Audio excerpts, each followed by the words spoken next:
This is our Forex blog for July 3rd, 2012, and like we do most days, we buy the strongest currencies versus the weak and sell the weakest versus strong. This is our currency meter that shows you every currency versus all the other ones, and we allow you to sort and rank them from strongest to weakest. You can see the CAD, Australian are the two strongest, dollar, yen are the two weakest. The histogram shows the real-time at that particular time of the day, strength or weakness. Anything at and above the 80 level is extremely strong if green and weak if red. The histogram is made up of 5 different tools. 3 of them measure the direction.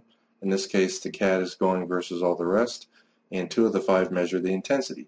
So anytime the CAD's going up against going up versus 75 to 80% of other, or 75 to 100% of other pairs, and doing so with decent or above average intensity, then you're going to have this level be at and above the 80 level. Underneath that, we have the 15-minute trend, hourly, daily, weekly, monthly. Sometimes you have trends that are in opposite direction. You might have the real-time trend up, 15-minute trend up, the hourly, daily, weekly down, and the monthly up. The more time frames that line up, the better. The monthly takes so long to change direction that for intraday traders, it's not really important. I only put it on here for those who swing trade, and also sometimes I'll bet bigger, more lots on certain trades if all the time frames line up for both pairs. So you can see the yen for across the board was weak today.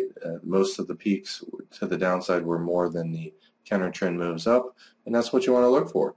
You want to look to sell the yen versus the stronger pairs such as the Australian and the CAD. You want to buy the CAD yen and you want to buy the Australian yen. It's that simple. Let's bring up the CAD yen first. You can see once it goes from below to above the hourly right here, that's a great place to get in.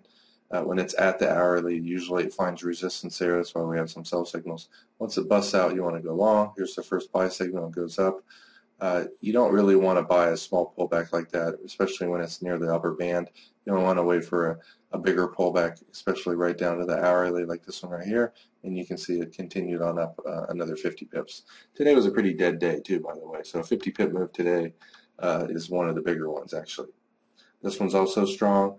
It broke from below to above the Fibonacci area. I do the fibs every night so that you don't have to, and it broke out above there. Decent pullback. You can see all the buy signals pretty much did cause the market to go up. Once it pulled back to the hourly here, it did find support like I showed before, and it went from 81.80 all the way up to about 20. It's a 40 pip move.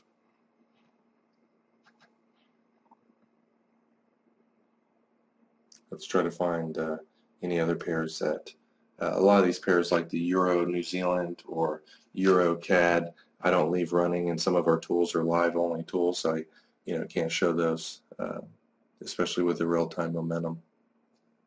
Let's look at this period of the dollar here. Actually, it becomes quite weak here at 9:30. All the time frames are down. It's not as weak as the yen, but when the dollar was weak on all time frames, you can buy the Australian dollar and sell the dollar CAD. You can see this one kind of was finding support here to 200-day moving average. Buy signal here, boom. Came down, buy signals here, went up 40 pips. I wouldn't have bought this right here because there's quite a bit of resistance here at the previous week's high. Once it broke above this area high right here, I would have got long, and you can see our trailing stop did a good job of getting you out. You can also, especially on dead days like this one, it goes up just a little bit, draw your fibs, be happy with however many pips you make on days like this, and you can see when it gets to the fib target here, get out. Get out at 93 versus 83. You made another extra 10 pips. On days like this, that's definitely what you want to do.